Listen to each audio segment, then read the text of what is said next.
శూన్యమని తెలుసా మనసా శూన్యమని తెలుసా ఆస్తులన్నీ నీ సొంతమంటూ నువ్వు ఎగిసి పడకే మనసా నువ్వు ఎగిసి పడకే మనసా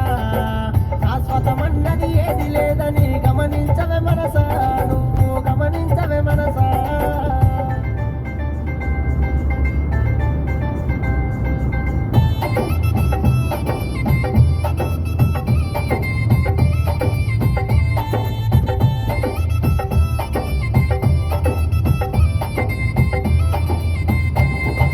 జననం మరణం మధ్యన ఉండే జీవిత పోరాటం మనసా జీవిత పోరాటం మూడు నాళ్ళ ఈ ముచ్చట కోసం ఎందుకు ఆరాటం మనసా ఎందుకు ఆరాటం